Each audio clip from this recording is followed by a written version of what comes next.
Hello world! My name is Jenny and welcome to the newest episode of Jen's Poké Talk.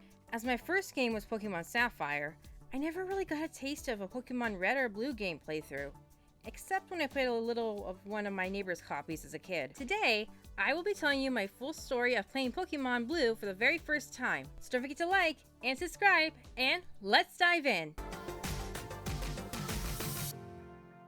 I received my copy of Pokemon Blue as a Christmas gift last year, and while I played it a little, I never finished it. However, during the second week of June 2025, I decided that instead of playing all my video games at once, like I have done before, I would play all of my games all the way through, one at a time. And so, I began my journey in Generation 1 Kanto in Pokemon Blue on June 12th, 2025. After the intro of the game and practically being dragged to Professor Oak's lab, I chose my favorite starter, besides Pikachu of course, Charmander, and I named it Charlie. Unfortunately, even though you received the Pokédex from the professor after delivering his parcel from the Viridian City Pokemart, I was forced to spend some of my in-game money in order to buy Pokeballs. But when I did, I headed to Viridian Forest to catch the Pokemon found there. My first encounter was, to my surprise, a Pikachu.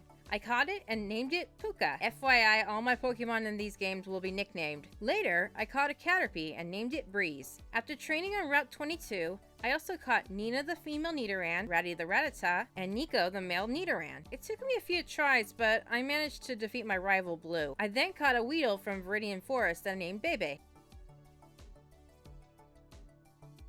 After exploring Pewter City, I took on the first gym with my team: Charlie the Charmander, Puka the Pikachu, Breeze the Caterpie, Nina the Nidoran female, Ratty the Rattata, and Nico the male Nidoran. Charlie burned Brock's Geodude with an Ember, only for Brock to use a full heal on it, allowing Charlie to take it out. Charlie burned the ace partner Onix as well, but its burn was also full healed away. After several Embers, a potion from me, and a scratch with Onix at 1 HP, Charlie won the battle. The Boulder Badge was mine. I bought more Pokeballs and potions before heading to Route 3. During that time, Breeze evolved into Metapod and Charlie evolved into Charmeleon. I also caught Birdie the Pidgey, Fee the Spearow, and after a few tries, I finally found and caught Wiggles the Jigglypuff.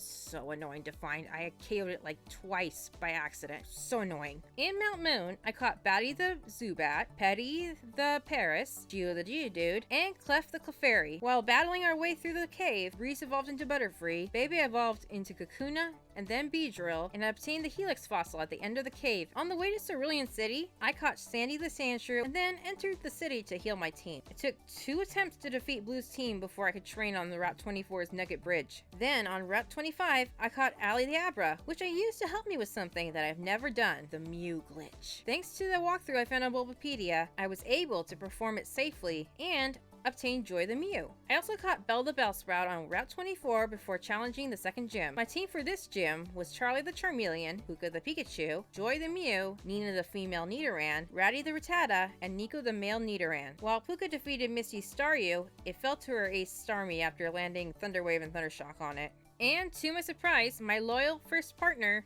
Charlie the Charmeleon, was able to clutch the win after Starmie was fully paralyzed and unable to move for a battle turn. Oh, by the way, I also got the SS ticket from Bill on Route 25 at his house at the Sea Cottage. On the way to Vermilion, I caught Vayne the Meowth on Route 6, Trio the Diglett in Diglett's Cave, and fished up a Magikarp on Route 6. I also evolved Nina and Nico into Nidorina and Nidorino, as well as did a couple of traits for Dux the Farfetch'd in Vermilion City, and Marcel the Mr. Mime in a hidden house on Route 2.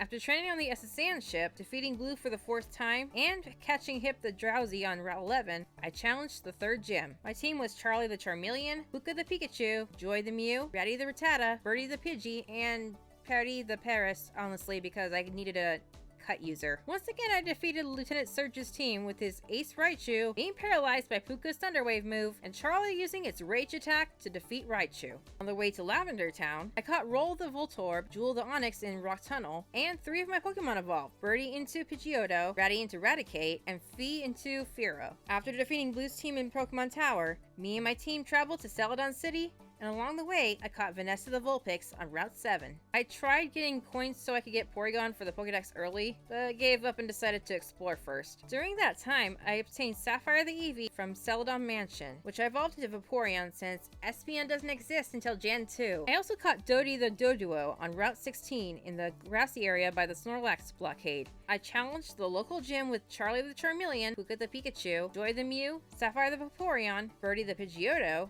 and Petty the Paris, also because I needed cut to access the gym. Charlie defeated Victory Bell, Sapphire with the Ice Beam TM knocked out Tangela, and Charlie finished off the Ace Vileplume. Charlie evolved into Charizard right after the battle. While fighting my way through the Rocket Hideout, Petty evolved into Parasect. After defeating Giovanni, I obtained the Silph Scope and returned to Lavender Town's Pokemon Tower. While climbing the tower, I caught Ace the Ghastly and whacked the Cubone, and after calming Marowak's spirit, I rescued and obtained the Pokeflute from Mr. Fuji. I also caught Lex the Snorlax on Route 16 after accidentally knocking out the first Snorlax on Route 12. While battling through Team Rocket and Silphco, Batty evolved into Golbat, Geo evolved into Graveler, Ally evolved into Kadabra, and after defeating Blue again, I obtained Brooke the Lapras from a Silph employee. And after saving Silphco's president from Giovanni, Sandy evolved into Sandslash. As a reward, I received the Master Ball.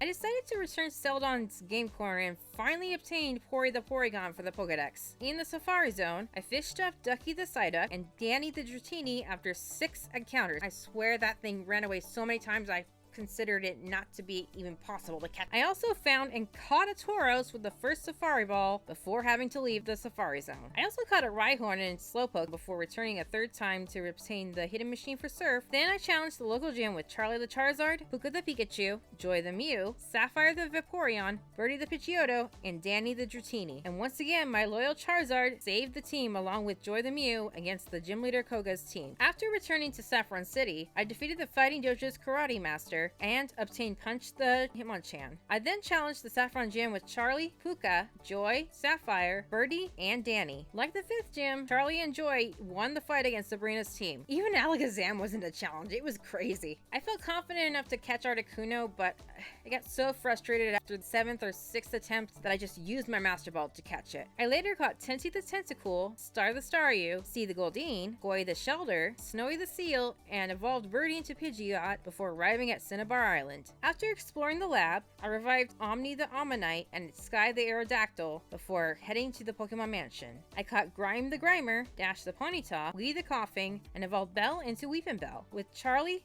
Puka, Joy, Sapphire, Winter, and Vayne the Meowth, I challenged Cinnabar's gym. I did fail one of the questions, but after taking on the gym leader Blaine's team, Charlie and Sapphire helped our team obtain victory. It wasn't even that close. I wiped his team quickly. To finish the day, I headed back to Viridian City after obtaining more items from Cinnabar's Pokemart. Because for some reason, after getting the 7th gym badge, they still don't sell anything good at the Pokemart in Viridian City. My final gym team was Charlie the Charizard, Puka the Pikachu, Joy the Mew, Sapphire the Vaporeon, Winter the Articuno, and Vayne the Meowth, who evolved into Persian. We took on Giovanni's team, which in my opinion also wasn't very hard to defeat. The main members of my team to defeat him were Charlie, Sapphire, and Winter. All the badges were mine, and we also defeated Blue before ending the day.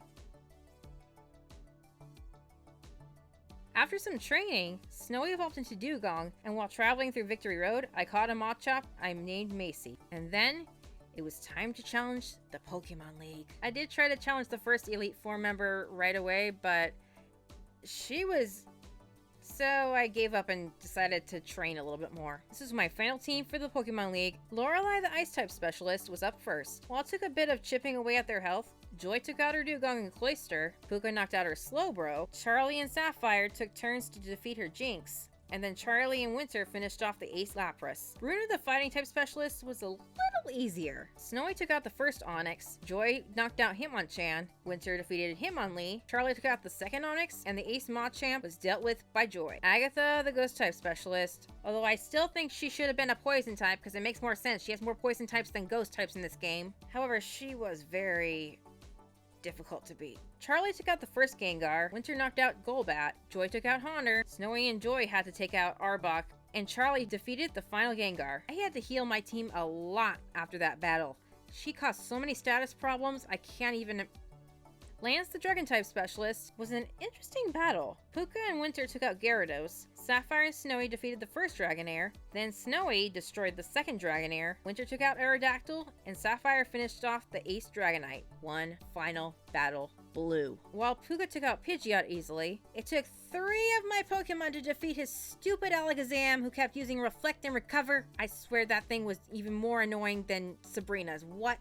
Why? Charlie took out Blue's Rhydon, Snowy knocked out Arcanine, Winter knocked out Exeggutor, and when Winter was defeated by Blastoise, Puka, against all odds, landed its first Thunder attack ever on the Blastoise, finishing it off. My team and I were Pokemon League champions. With these amazing partners, I finished Pokemon Blue for the very first time. Even though I had to do a lot of training before the first and some of the other gyms in the game, I actually enjoyed it. It was fun planning different teams, and plus getting the Mew glitch for the first time to work was awesome. The main star of this game, out of all my Pokemon, was definitely Charlie, my Charizard. My advice for those of you who do want to play Pokemon Blue can choose whatever star they want, but I believe that Charizard with Dig against some of the Pokemon in the later game, ace material. Before I go, I want to thank everybody who supported me for this channel, even before YouTube. I am very grateful to all of you. I cannot thank you enough, and your support for this channel just makes me soar higher than a ho-oh. So until the next video,